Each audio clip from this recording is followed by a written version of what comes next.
अस्सलामुअलैकुम व्यूअर्स, कैसे हैं आप लोग? सब ठीक हैं। आज की मेरी जो वीडियो है वो पिछली मेरी जो 3 वीडियोस हैं उनका तसलसल है और आज वीडियो 4 है हेयर स्ट्रेटनिंग के ऊपर। वीडियो 4 है मेरी और इसमें हम जो हमारी ये पिछली 3 वीडियोस हैं, ये वीडियो उन्हीं वीडियोस का तसलसल है।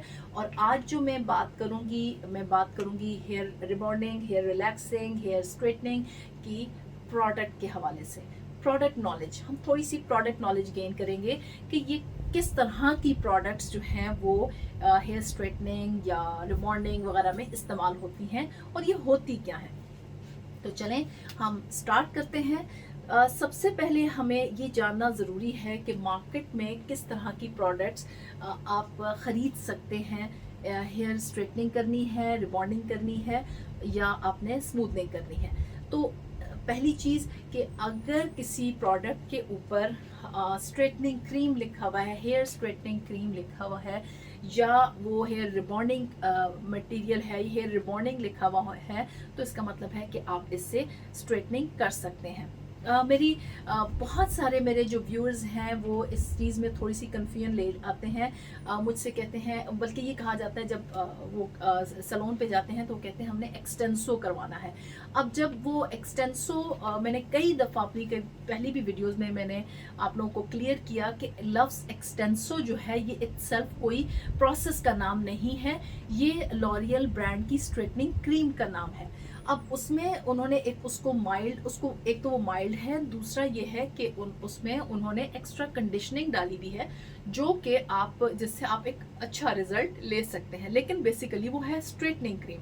तो आप जब आपने मार्केट जब जाएंगे तो आपने सबसे पहले जो प्रोडक्ट लेंगे उसमें आपको थोड़ी सी एक जो कन्फ्यूजन होती है वो ये होती है कि आपको उनके ऊपर जो नाम लिखे हुए होते हैं, मुख्तलिफ ब्रांड्स मुख्तलिफ किस्म के नाम देती हैं। कोई उसको हेयर स्ट्रेटनिंग कहती है, कोई हेयर रिबॉन्डिंग कहती है, केराटिन रिबॉन्डिंग कहते हैं, लाइक इस तरह के बहुत सारे नाम रखे हुए होते हैं। अब आप प्रोडक्ट कोई सी भी लेंगे, उसका मकसद यही है कि वो बाल स्ट्रेट करेगी। अब उसको आपने कौन सी क्रीम किस तरह के बालों के लिए है, यहाँ पे अब आपकी जो नॉलेज है वो काम आएगी। अमूमन जो है वो प्रोडक्ट्स जो है वो 3 तरह के आपको मिलती है, 0, 1 या 2। ये ब्रांड्स जो हैं उसके ऊपर लिखा हुआ होगा कि या 0 होगा या 1 होगा या 2 होगा। अब 0 किस मकसद के लिए इस्तेमाल होती है? 0 इस्तेमाल होता है बहुत वेरी स्ट्रॉन्ग प्रोडक्ट है, यानी स्ट्रॉन्ग प्रोडक्ट के अंदर जो केमिकल है वो बहुत स्ट्रॉन्ग है। 1 इस्तेमाल होगा नॉर्मल, यानी बहुत ज़्यादा स्ट्रॉन्ग नहीं है। और 2 इस्तेमाल होगा माइल्ड के लिए। ठीक है, 0 स्ट्रॉन्ग के लिए, 1 नॉर्मल के लिए, 2 माइल्ड के लिए। लेकिन ज़रूरी नहीं है कि हर ब्रांड जो है वो इसी तरह के 0, 1, 2 का नाम रखे, बल्कि वो इस तरह का नाम भी रख सकते हैं, स्ट्रॉन्ग, नॉर्मल या माइल्ड। या फिर वो इसको एक और नाम दे सकते हैं, इंटेंस। ठीक है, या फिर उसको नाम दे, इंटेंस का नाम हो सकता है ये वेरी इंटेंस। ठीक है, ये नाम हो सकता है। दूसरा उसको जो नाम दिया जाता है, जो नॉर्मल प्रोडक्ट्स होती हैं, एक नाम और दिया जाता है, वेरी रेजिस्टेंट।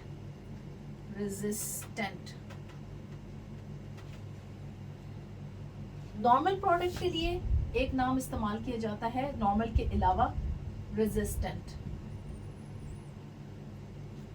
और अच्छा, जो हमारे पास जो क्रीम होती है वो रेजिस्टेंट, यानी जो नॉर्मल हेयर किस तरह के बालों पे इस्तेमाल होती है ये मैं भी आगे जाके आपके साथ डिस्कस करती हूँ। और माइल्ड जो होती है वो माइल्ड है, नंबर 2 होगा, ये माइल्ड होगा, यानी ये बड़ी सॉफ्ट क्रीम होती है। और हम इसको किस तरह के बालों पे इस्तेमाल कर सकते हैं ये हम आगे जाके डिस्कस करते हैं। अच्छा, इसके बाद हमारे पास ये आ जाता है कि हमने ये जो प्रोडक्ट्स हैं किस तरह के बालों में हमने इस्तेमाल करनी है। अब जो नंबर 0 है, ये स्ट्रॉन्ग प्रोडक्ट है, ये इंटेंस है, ये वेरी रेजिस्टेंट है, ये इस्तेमाल होगी हमारी प्रोडक्ट 3 तरह के बालों में। लाइक जो वर्जिन है और थिक है, यानी मैंने आपको जो पहले वीडियो में बताया था, वर्जिन, थिक या हिना कोटेड है, और या फिर उन्होंने उनका जो बाल है वो बहुत ज्यादा टाइट कर्ल्स हैं, बहुत टाइट कर्ल्स हैं। तो इसके लिए हम जो प्रोडक्ट इस्तेमाल करेंगे, जीरो या स्ट्रॉन्ग या इंटेंस या वेरी रेजिस्टेंट, ये जो प्रोडक्ट होती है ये काफ़ी स्ट्रॉन्ग होती है, इसके अंदर केमिकल की परसेंटेज ज़्यादा होती है, और ये ज़्यादा इफ़ेक्टिव तरीके से बालों के ऊपर वर्क करती है और बालों को स्ट्रेट करने में हेल्प करती है। तो ये जो चीज़ हो गई, ये आपके पास आ गया नंबर 0 का। अब आते हैं नंबर 1। नंबर 1 किस तरह के बालों पे इस्तेमाल होती है? ये फाइन बट वर्जिन। मैंने आप लोगों को जो हेयर की कैटेगरीज के हवाले से बताया था कि जो 3 तरह की कैटेगरीज होती हैं, एक कोरस बाल होता है, एक मीडियम बाल होता है और एक फाइन बाल होता है। तो जो कोरस बाल है उसके लिए तो ये हो जाएगा, लेकिन अगर फाइन है, वर्जिन है, मीडियम है और वर्जिन है, तो आप इसके लिए, बहुत ज़्यादा टाइट कर्ल्स भी नहीं है, और मतलब एक वो अपने बालों को थोड़ा सा स्मूथ लुक देना चाहती हैं, अच्छी शाइनी स्ट्रेट लुक देना चाहती हैं, तो आप फाइन या वर्जिन हेयर के लिए आप नंबर 1 क्रीम इस्तेमाल करेंगी। और ये अक्सर ब्रांड्स देते हैं, लेकिन कुछ ब्रांड्स जो है वो नहीं देते। जिस तरह पोस्टकॉम है, वो जस्ट एक ही अपनी प्रोडक्ट देते हैं और वो मीडियम ही होती है, लाइक आप उसकी मीडियम की उसमें आती है, ना माइल्ड पे आती है ना बहुत स्ट्रॉन्ग पे आती है, वो मीडियम पे आती है। तो इस तरह की फिर आपने जो नंबर 1 की जो नंबर 1 जो आपके पास क्रीम होती है, वो इस तरह के बालों पे आप इस्तेमाल करते हैं। अब आ जाती है बात नंबर 2 की, यानी माइल्ड की। ये किस तरह के बालों पे आप कर सकते हैं? तो सबसे पहली बात ये है कि जो बाल बहुत ज़्यादा कलर डाई हुआ हुआ है, और डाई इस तरह का कि जैसे आपने 30-40 वॉल्यूम करके अपने बालों को डाई करवाया हुआ है, प्रोफेशनली डाई करवाया हुआ है, और बाल मतलब अपने नेचुरल लेवल से लिफ्ट हुआ हुआ है। इसके अलावा आपने बालों में स्ट्रीक्स अगर करवाई हुई हैं, या आपने प्री लाइटनिंग की हुई है बालों पे, पहले अपने बालों को ब्लीच करके लाइट किया, फिर उसके बाद आपने डाई किया, तो ये इस तमाम कंडीशंस की सूरत में आपको जो आप क्रीम इस्तेमाल करेंगी वो माइल्ड क्रीम इस्तेमाल करेंगी, यानी नंबर 2 क्रीम इस्तेमाल करेंगी।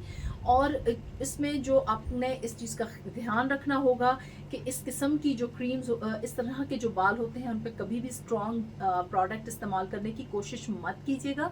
उससे ये होगा कि आपका बाल एकदम से डैमेज हो जाएगा, और वो फिर आपको खुद इसका भुगतना पड़ेगा कि आपने ऐसी प्रोडक्ट क्यों इस्तेमाल की, बालों को सही तरीके से जज नहीं कर सका और आपने एक स्ट्रॉन्ग प्रोडक्ट इस्तेमाल कर ली। तो माइल्ड क्रीम जो है वो आप ध्यान में रखिए कि हम इस्तेमाल करते हैं जो प्री लाइटेड बाल होते हैं, यानी पहले से ब्लीच हुए हुए बाल है, प्री लाइटन किए हुए हैं, या स्ट्रीक्स हुई हुई हैं उनमें, या बहुत ज़्यादा पोरस हेयर है, बहुत बाल पोरस हुआ हुआ है, और या फिर पहले से बाल स्ट्रेट आपने स्ट्रेटनिंग की हुई है, तो उसके लिए भी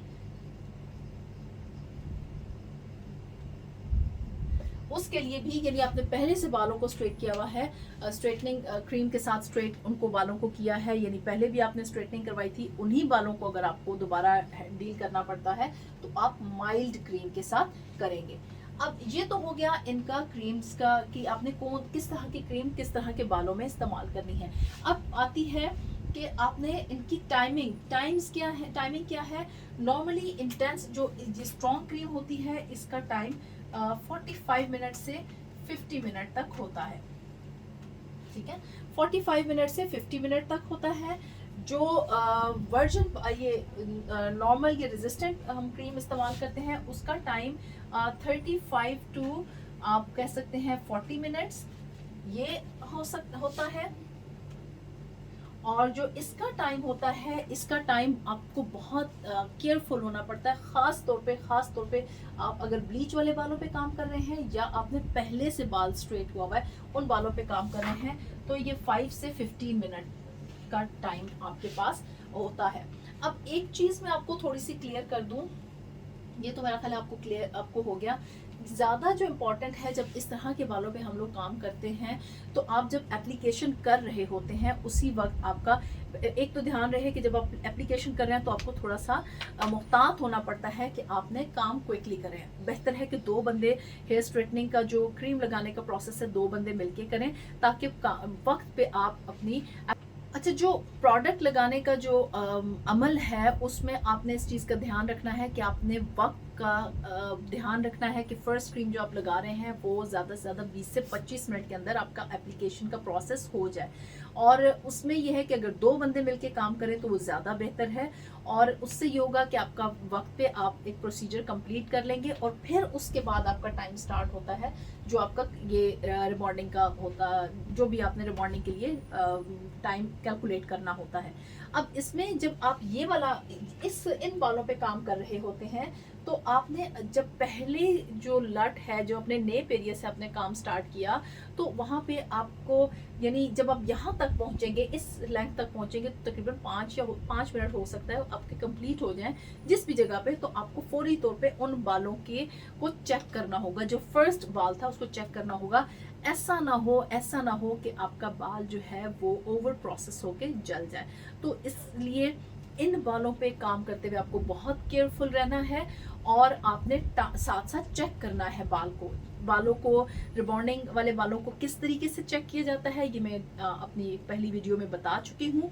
और आपने जहाँ जहाँ जैसे जैसे आपका जहाँ जिन एरियाज में प्रोसेस कंप्लीट हो जाता है वहाँ पे वाटर स्प्रे करके आप प्रोडक्ट को निकाल सकती हैं, तो ये आप प्रोसेस को स्टॉप कर सकती हैं। तो ये बहुत इम्पॉर्टेंट है टाइमिंग का ख्याल रखना, और प्रोडक्ट की जो सिलेक्शन है वो आप लोगों ने किस तरीके से करनी है ये भी मैंने आपको एक्सप्लेन कर दिया। तो इंशाल्लाह नेक्स्ट वीडियो में मैं आपको हम प्रोसीजर के ऊपर बात करेंगे कि प्रोसीजर क्या होना चाहिए रिबॉन्डिंग के लिए। तो नेक्स्ट वीडियो तक इजाज़त, अल्लाह हाफिज़।